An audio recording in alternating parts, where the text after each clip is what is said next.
కూడా ఇప్పుడు మామూలుగా సంక్రాంతి సంబరాలని పోతే ఎవడు కూడా రాజకీయాలు మాట్లాడరు.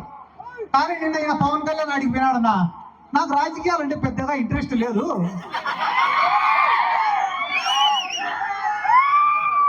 నేను ఫ్లాప్ సినిమాలు తీసినా కూడా నాకు డబ్బులు వస్తాయండి.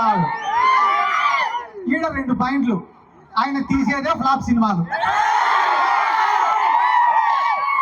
ఫ్లాప్ సినిమాలు తీసినా నాకు డబ్బులు వస్తాయి, నీకు డబ్బులు వస్తాయి, బాగానే ఉంది. మళ్ళీ ప్రొడ్యూసర్ల పరిస్థితి ఏంది, డిస్ట్రిబ్యూటర్ల పరిస్థితి ఏంది, నీ కోసం గుడ్డలు దించుకునే నీ అభిమానుల పరిస్థితి ఏంది?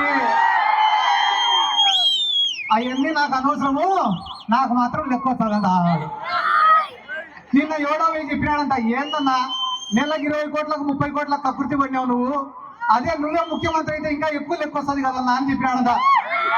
ఒరే, మనం ముఖ్యమంత్రి అయినామంటే మళ్ళా దానిపైన ప్రత్యేకంగా శ్రద్ధ పెట్టాలరా. మనకు మెంటల్ గా ఫిజికల్ గా స్ట్రెస్.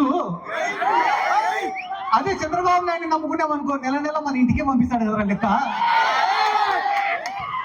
వీళ్ళందరి గురించి నేను ఎందుకు చెప్తానా అంటే, వీళ్ళు కూడా జగన్ సార్ గురించి మాట్లాడే మొగోళ్ళైనా.